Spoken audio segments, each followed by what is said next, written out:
Hello everyone, this is our presentations about tourism and hospitality marketing. What is public relation? In this hospitality industry, PR is defined by Hilton as the process by which we create a positive image and customers' reference through third-party endorsement. But as a general definition of it, it is a plan of strategic communication process that boosts relationships between the organizations and publics with common benefits. Four types of PR or public relation. First is strategic communication, second, communication relationship, and third, media relation, and lastly, the crisis communication. Strategic communication is the practice of planning and implementing messaging in order to help an organization achieve its goals. This requires a knowledge of public relations, internal communications, marketing, digital strategy, communication strategy, and more. Second, media relations refers to the relationship that a company or organization develops with journalists, while public relations extend that relationship beyond the media to the general public. Community relation is a function that evaluates public attitudes, shapes the policies of the organizations in the public interest, and produces a program of actions to earn community understanding and respect. Lastly, crisis communications can be defined broadly as the collections, processing, and dissemination of information required to address a crisis situation. Types of stakeholders. There are three types of stakeholders. Number one is internal stakeholders. Number two is external stakeholders. And lastly, interface stakeholders. Internal stakeholders are individuals or groups who are directly or financially involved in the operational process. This includes employees, managers, organization department, and your organization if working as PR. Employees. Employees are primary internal stakeholders. Employees have significant financial and time investments in the organizations and play a defining role in the strategy, tactics, and operation the organizations carries out. Well-run organizations take into account employee opinions, concerns, and values in shaping the strategy, vision, and mission of the firm. Managers. Managers play a substantial role in determining the strategy of the organizations and a significant voice in the operational decisions. Managers are also accountable for the decisions made and act as a point of contact between shareholders, the board of directors, and the organizations itself. Organizations department. Directly involved in the operations and strategy of the organizations. Your organization is working as PR. PR or public relations helps you to improve your organization's public image. External stakeholders. External stakeholders are those who do not directly work with a company but are affected somehow by actions and outcomes of the business. This includes customers. Customers, the primary purpose of providing goods and services is to fill needs. Understanding the needs of an organization's core customer base and optimizing operations to best fill those needs is therefore a significant part of managing a business. Suppliers is interdependent, where the success of one will impact the success of another. As a result, suppliers are closely related to organizations as key external stakeholders. Timely payments, shipments, communication, and operational processes are key to maintaining a strong relationship with this stakeholders group. Government can in fact be considered primary stakeholders. Considering the profit motive involved, governments also provide regulatory oversight, ensuring that accounting procedures ethical practices, and legal concerns are being handled responsibly by business representatives.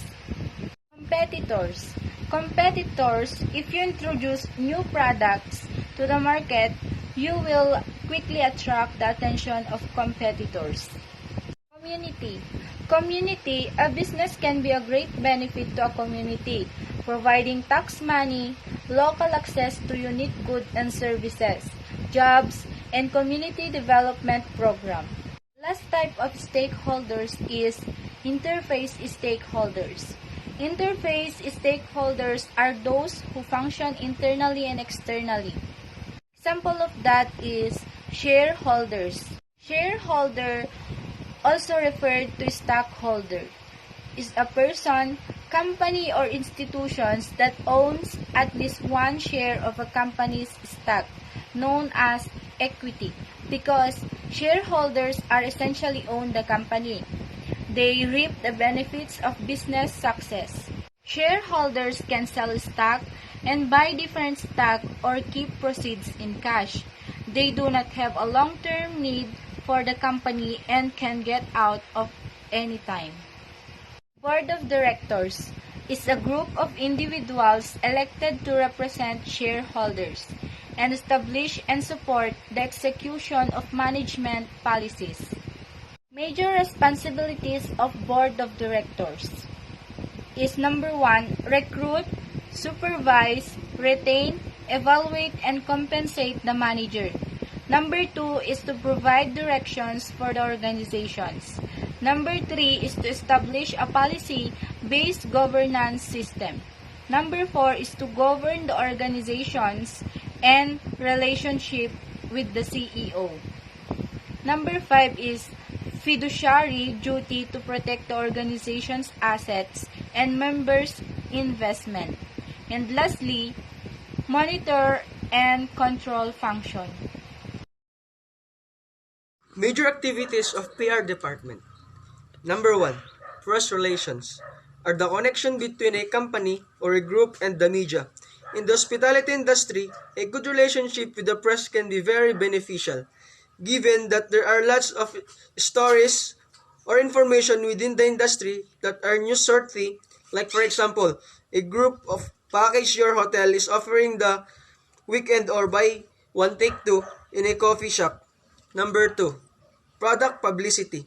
Numerous efforts in the broadcasting or promoting certain products or services, meaning it could be media coverage of the product or service which help in achieving the goal or marketing. Number 3, corporate communication. Spreading of information connected to the company or an organization with both internal and external parties. The goal of this is to present information in a positive and easy to understand manner. This is very important in the hospitality industry given the active changing environment. Communication has to fresh and consistent. This may include merge, purchase of a brand or the company itself, new services, downsizing, and other relevant news. Part of press relations, we have branding. Branding, customer, strong impression, logo, reputation, value proposition, price, and product benefits. And product publicity. This is the part of product publicity. We have offers, product release, press release, news, conference, web content marketing, events, and emergency publicity.